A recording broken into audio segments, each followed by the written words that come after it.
அப்போ அது என்ன நியூ இயர் வந்திருக்கனோனே வீட்டுக்கு வெளியில வந்து ஹாப்பி நியூ இயர் அப்படின்னு சொல்லிட்டு வீட்டுக்குள்ள போயிடுறாரு. ஒவ்வொரு தடவையும் அப்படித்தான். அப்புறம் வந்து பொங்கலுக்கு வருவாரு பாருங்களேன். பொங்கலுக்கு வீட்டுக்கு வெளியில வந்து அதில ஒரு 4 பேரு எப்படியாவது ஒரு நியூஸ் ரிப்போர்ட்டர்ஸ் அனுப்பிருவாங்க. போயிட்டு ஏதாவது செய்தி வாங்கிட்டு வாங்கன்னு. ஏதாவது 2 வீட்டுக்கு வெளியில வருவாரு. ஆ ஹாப்பி பொங்கல் அப்படின்னு சொல்லிட்டு வந்து சொல்லிட்டு வீட்டுக்குள்ள போயிடுவாரு. இத பார்க்குறப்ப எனக்கு என்ன தோணுச்சு தெரியுமா? இந்த குருவி கிளாக் இருக்கும் தெரியுமா? இந்த தங்க மீன்கள் படத்துல கூட வரும். இப்படி வந்து குருவி வெளியில வந்துட்டு கிகி கிகின்னு கத்திட்டு மறுபடியும் உள்ள போய் கதவு பூட்டிக்கும். அதே போல தான் ரஜினிகாந்த் அவர்கள். அவர் சொன்னாராமா 2026 வாங்க பார்க்கலாம் அப்படின்னு சொல்லி ஸ்டாலின் ஐயாவ சொன்னாராமா. அது போட்டிருந்தது இந்த ஷார்ட்ஸ்ல வந்தது. என்ன ஒரு ஆசை. ஏற்கனவே மக்களுக்கு கரண்ட் பில் கட்டி தான் ரொம்ப கஷ்டப்படுறாங்களாம். ஆனா இவரு அ எங்கெல்லாம் வர்றாரு, எங்கெல்லாம் மீட்டிங்க்கு போணுமோ கரெக்ட்டா அங்கெல்லாம் போயிடுறாரு.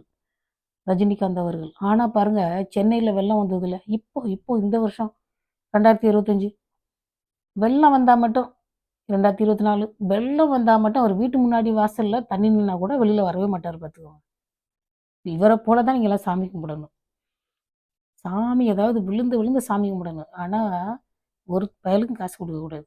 இன்னொரு விஷயம் பார்த்தீங்களா?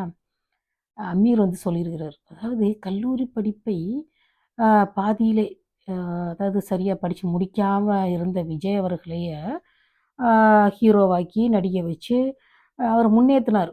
ஒரு அப்பா வந்து தான் பையன் கெட்டு போணும்னு நெனைக்கவே மாட்டாரு. அப்டின்றாரு. பையனுக்கு 50 வயசு ஆகுது. இன்னமும் பக்கத்திலேயே அப்பா வச்சுக்கிட்டு இருந்தா என்ன எப்படி இருக்கும் சொல்லுங்க. இவரு சொல்றாரு அமீரு. அவர் நல்ல புத்திசாலி. நீங்க நல்லா கவனிச்சு கேளுங்க.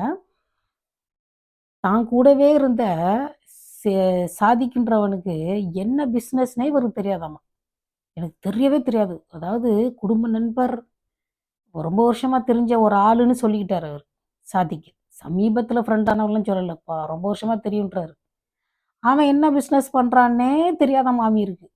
ஆனா, விஜயோட கூட இருக்கிறவங்க, விஜய் ஏமாத்திருவாங்களாம். இதுக்கு பேரு தான் தூரப்பார்வை. தொலைநோக்கு பார்வைன்றது. கிட்டத்துல ஒருத்தன் உட்காந்துருப்பான். அவன் என்ன பிசினஸ் பண்றான்னே தெரியாதாம்மா. ஆனா, விஜய் கூட இருக்கிறவங்க எல்லாரும் விஜய் ஏமாத்திருவாங்க.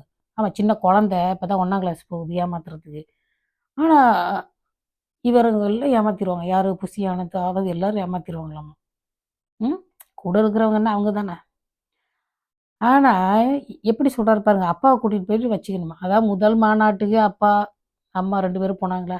தாவேகா மாநாட்டுக்கு. 2வது மாநாட்டுக்கு அப்பா, அம்மா போனாங்களா? அடுத்த மாநாட்டுக்கு போவாங்க.